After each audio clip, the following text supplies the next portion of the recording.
आज भी बद्रीनाथ जी में दर्शन करने जाओ तो चने की दाल चढ़ाई जाती है। काहे की दाल चढ़ती है? चने की। क्यों चढ़ाते हैं? शास्त्र कहता है आप बद्रीनाथ जी का दर्शन करो, 14 दाने चने की दाल के। कितने दाने? 14 दाने चने की दाल के हाथ में रखो, बद्रीनाथ मंदिर के पीछे बैठो, बैठकर अपने मन की कामना करो, 14 बार ओम नमः शिवाय बोलो और वो 14 दाने चने की दाल के घूमकर बद्रीनारायण के मंदिर में दे दीजिए। आपकी मनोकामना, आप बद्रीनाथ से आओगे तब तक पूरी हो जाती है। इतना प्रमाण है। और दुनिया के लोग वहां पर श्रीमन नारायण नारायण नारायण ओम नमः भगवत वासुदेवाय सब जपते हैं, पर भगवान शिव का नाम नहीं लेते। 14 बार 14 दाने चने की दाल के रखकर अगर भगवान शिव का नाम ही स्मरण कर लिया जाए, ओम नमः शिवाय बोलकर चढ़ा दिया जाए बद्रीनाथ को, तो आपकी मनोकामना वैसे ही पूर्ण हो जाती है। वैसे इसलिए आज भी शास्त्र कहता है घर में अगर कोई व्यक्ति बीमार पड़ा है, घुटने दुख रहे हो, कमर दुख रही हो, पीठ दुख रही हो, कंधा दुख रहा हो, सिर दुखता रहता हो, आंखों में जलन रहती हो, कोई भी तकलीफ रहती हो, तो सीधी सीधी शिव पुराण कहती है सोमवार के दिन की अष्टमी। कौन से दिन की? सोमवार के दिन अगर अष्टमी पड़ जाए, अष्टमी तिथि, तो 14 दाने चने की दाल के लेकर सोमवार की अष्टमी के दिन उस व्यक्ति पे से 14 बार उतारकर शंकर जी का नाम लेकर शंकर जी के मंदिर में शिव जी पे चढ़ा दो। उस व्यक्ति को शारीरिक कष्ट बंद हो जाएगा। जिंदगी में कभी घुटना, कमर, पीठ दुखना बंद, चकाचक मस्त। क्योंकि शंकर केवल मृत्यु लोक का एक देव महादेव एक ऐसे हैं जो जगत में जीव को रोगों से मुक्त कर देते हैं। रोग मुक्त, रोग से मुक्ति देने वाले वो केवल एक शिव है। शास्त्र कह रहा है भगवान शिव ओगड़ी दानी दयालु दातार मेरे शंकर ने लीला रची, बद्रिकाश्रम दे दिया। आज भी स्कंद पुराण कहती है कि भगवान शंकर ने अन्नपूर्णा के दरवाजे पर पहुंचकर जब काशी में भिक्षा मांगी थी तो अन्नपूर्णा ने कहा था ए शंकर, मैं उस गरीब से गरीब व्यक्ति का भी भंडार भर के रखूंगी, बस एक गलती नहीं होना चाहिए कि जहाँ भोजन बने उस स्थान पर बैठकर, उस स्थान पर खड़े होकर भोजन बनाते समय उस भंडार गृह में जूता नहीं होना चाहिए। तो तुम्हें भर दूंगी भंडार। जिस प्लेटफॉर्म पर खड़े होकर माताएं भोजन बनाती, सब्जी बगाड़ती, वहीं पे हाथ में लेके चख लेते। हरि हो जगदम्बा, विचार तो करो। भले तुम भगवान को भोग नहीं लगा रही पर पति तो परमेश्वर है। भले तुम भगवान को भोग नहीं लगा रही पर पति तो परमेश्वर है। पति के लिए कहा परमेश्वर, मतलब भले भगवान की तुमने सेवा नहीं करी, भले अर्चना नहीं करी, भले पूजन नहीं करी, पर पति तो परमेश्वर है। सब में तो वही समझ आया। घर में जो सास रहती है वो भी तो माँ है, जो पिता रहता है वो भी तो बद्रीनारायण है। क्यों अगर भी बनाना तो भी तुम्हारे घर में स्वाद नहीं रहेगा। और जिस मंदिर में, आश्रम में, भंडारे में जब तक भगवान का भोग नहीं लगता तब तक चखा नहीं जाता, चाहे नमक डला ना डला, मिर्ची डली ना डली, शक्कर डली ना डली, भंडारे के भोजन में जो मिला दिया आखिरी में फिर भगवान ने अगर पा लिया तब चखा गया कि अब भोजन में स्वाद है कि नहीं है। तो कभी अन्नकूट की जो सामग्री बनती है, सब्जी बनती है, राम भाजी बनती है, राम भाजा बनता है, मिक्स वेज सब्जी बनती है, भगवान के भंडारे की कद्दू की सब्जी बनती है, उसमें आप भले मिर्ची ना डली, नमक ना डला, फिर भी घर में एक पूरी खाते होगे, वहां 4 मिनट का क्या होगा? क्यों? क्योंकि वहां अन्नपूर्णा स्वयं देने के लिए तैयार खड़ी है। और हमारे घर में तुम चक चक के बना रही, बेटे को दूध भी दे रही तो बोतल में से 2 बूंद टपका के पहले चक ले रही। बाहर चलेगा, बाहर चक सकते हो, बाहर जाकर पाओ। फिर बच्चे के लिए दूध में शक्कर मिला लो। चाय बनाते हुए गैस के ऊपर चाय रखी है, वहीं उकल रही, वहीं से चाय की छन्नी से लेके फिर चक्कर कैसे आएगा अन्नपूर्णा, ये तो बताओ। लोग कहते हैं हमारे घर में सारा सुख है गुरुजी, अब शांति नहीं है। हमारे शांति ना जाने चलेगी क्योंकि किचन में किचकिच भरा गई। शांति कहां से होगी? इतना किचकिच भरा हुआ है। प्रेम, करुणा, वात्सल्यता, स्नेह, समर्पण समाप्त हो गया। तो लड़का और लड़की का विवाह नहीं हो रहा, बहुत हताश हो गए, परेशान हो गए, विवाह संबंध जमी नहीं रहा।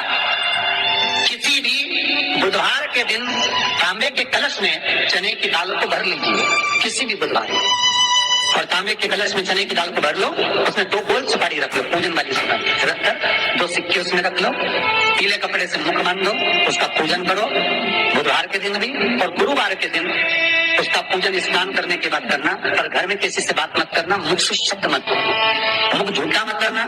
पूजन करने के बाद उल्टे हाथ पर कलश को रखकर सीधे हाथ से ढककर कोई ब्राह्मण के घर में जाकर साथ में किसी को ले जाओ, बिना बोले, बिना बात करे, बिना कहे, साथ जाकर ब्राह्मण का दरवाजा बजा के बात कर ले और तुम्हें ले जाओ, और तुम्हें नहीं बोलना। और वो कलश ब्राह्मण की अपनी कामना कर कलश का दान दे दिया जाए। महाराज ज्यादा से ज्यादा 4 महीना 3 महीने के अंदर विवाह संबंध पक्का हो जाता है। विवाह से चने की दाल का दान कोई सहज नहीं है। जिस नारी का रजोधर्म के अंतर्गत नारी को जो परेशानियां होती हैं, कोई के 8 दिन पहले, 4 दिन पहले, 3 दिन पहले कहीं ना कहीं रजोधर्म के अंतर्गत जो बीमारियां होती हैं, उसके लिए महाराज 7 चने की दाल के दाने तुलसी महारानी के सामने कटोरी में रखकर तुलसी के 3 पत्ते उसमें डालकर अपनी मनोकामना कर तुलसी में 3 बार जल छोड़कर वो तुलसी और वो चने की दाल ले जाएं और उसको धीरे धीरे कर एक कर सुबह शाम दोपहर में उसको खा लीजिए। रजो धर्म से जुड़ी हुई परेशानी समाप्त। कोई सहज नहीं है महाराज। चने की दाल को स्वर्ण दान का भी भाव कहा गया है। हमारे हिंदू धर्म में चने की दाल को स्वर्ण दान नहीं करते। जो व्यक्ति स्वर्ण दान नहीं कर पाता वो चने की दाल का दान कर देता है, तो स्वर्ण दान के बराबर मानने वाला। फिर निवेदन करा, चने की दाल का व्याख्यान वर्णन फिर किया गया। मान लो कोई प्लाट है, कोई प्रॉपर्टी है, कोई जमीन है, कोई जायदाद नहीं दिख रही, बहुत परेशान हो गए, लाखों करोड़ों रुपए तुम्हारे डूब गए और ये प्रॉपर्टी बिके, तब तुम उगरो, तो उसके लिए चने की दाल को एक रात्रि पहले रविवार के दिन घर में गला लीजिए और उसको गलाकर दूसरे दिन उसमें थोड़ा सा चंदन मिलाकर पीस लीजिए। और पीसना आपको मिक्सर में नहीं, पीसना आपको सिलबट्टे पर, चकोटी पर जो आपके हाउस से उसको पीस लीजिए। और पीसने के बाद उसमें थोड़ा सा दूध मिलाकर शिव मंदिर में जाकर शंकर भगवान के शिवलिंग का सोमवार के दिन लेपन करिए। लेपन कर अपनी कामना कर शिवलिंग पर 3 उंगलियां लगा लीजिए। अपनी कामना कर जो 3 उंगलियां आपने लगाई है, उंगली हटाते समय चंदन के लेपन को जो लगाया आपने, चने की दाल का लेपन, स्वर्ण का लेपन, उसको हम कहते हैं स्वर्ण लेपन, उसको लेकर आ जाइए। उसको थोड़ा सा लेकर आ जाओ, एक किसी भी फूल में उसको लगाकर जो जमीन, जो प्रॉपर्टी, जो जगह बेचना है वहां पटक दीजिए महाराज। उसके ग्राहक आना चालू हो जाएंगे और वो प्रॉपर्टी शीघ्र दिख जाएगी। आपकी कामना के अनुसार कितने में आपको बेचना, अपने अनुसार। हमारा चने की दाल स्वर्ण दान के बराबर है। चने की दाल को सहज नहीं समझा जाता। गुरु भक्ति के लिए बहुत मूल है। माताएं कई बार पीले गुरुवार करती हैं या केले के पेड़ के नीचे पूजन करती है तो चने दाल समर्पित करती। क्यों करती? उसका भाव है स्वर्ण दान के लिए, वांछित फल की प्राप्ति के लिए, मनोकामना के लिए।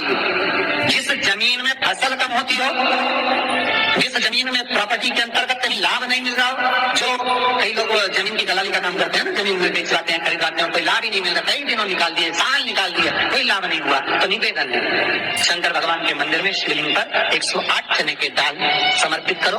उस 108 चने की दाल को प्रदोष के दिन शाम के समय समर्पित कर उस दाल को उठाकर लिया, जेब में पीले रुमाल के साथ उसको बांध कर रख लो। किसी प्रॉपर्टी का सौदा कराने जाओ, उसको पटक कर लेकर जाओ। आपके लाभ होना चाहिए, सौदे होने चाहिए, आपको कमीशन मिलना चाहिए।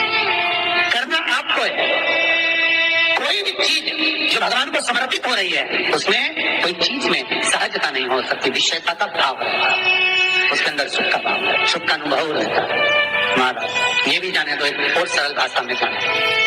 आपका बहुत तेज सिर दर्द हो रहा हो, बहुत तेज हो रहा है और लग रहा है कि आज तो बहुत तेज सिर दर्द हो रहा है, ये व्यक्तिगत आप तुरंत कर सकते हो ना, घर पर कभी भी कर सकते हो। बहुत सिर दर्द हो रहा है, 7 चने की दाल के दाने लेना 7, और आपके घर में कोई शंकर जी का शिवलिंग हो, उस पर एक एक कर श्री शिवाय नमस्तुभ्यम कहकर चढ़ा देना।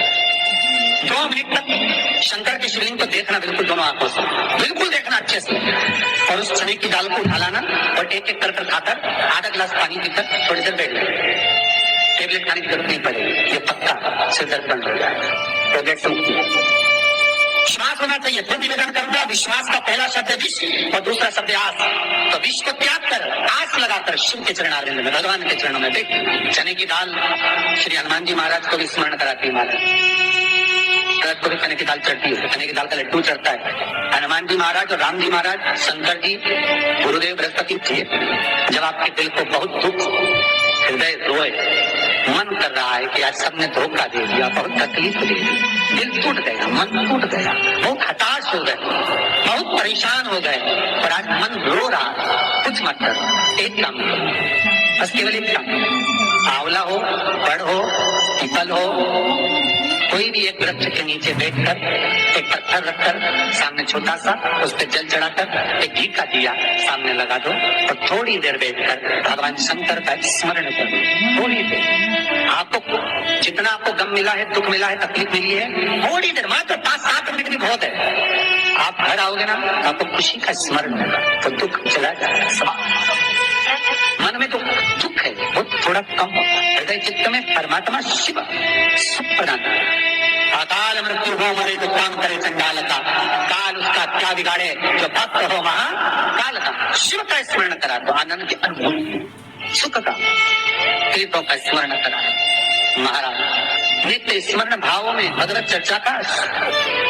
कई लोग कहते हैं मंदिर जाते हैं हमारा काम नहीं होता, हम बहुत समय से अगरबत्ती लगा रहे हैं हमारा काम नहीं हुआ, हम दिया लगाते हैं हमारा काम नहीं हुआ, हमने उपवास करा हमारा काम नहीं हुआ, हमने चतुर्थी करी पंचमी करी हमारा काम नहीं हुआ। हमारा निवेदन है उसका दरबार मत छोड़ो, कभी तो सुनेगा, कभी तो सुनेगा। तेरे मंदिर में आना मेरा काम, घर मेरी बिगड़ी बनाना तेरा काम, सुनेगा। जाओ पहुंचो, निवेदन करो। भगवान की केवल दृष्टि ही पड़ गई तो अपनी तो सृष्टि ही समझी। किसी गुरु के दरवाजे पर जाकर कोई पूछना नहीं अपने को, गुरु की केवल दृष्टि पड़ गई ना, हो गया काम। बस गुरु जी दिख गए, गुरु जी की दृष्टि पड़ गई, भगवान दिख गए, भगवान का दर्शन हो गया, दृष्टि पड़ गई बहुत, माता पिता की दृष्टि पड़ गई बहुत, घर के बुजुर्गों की दृष्टि पड़ गई बहुत।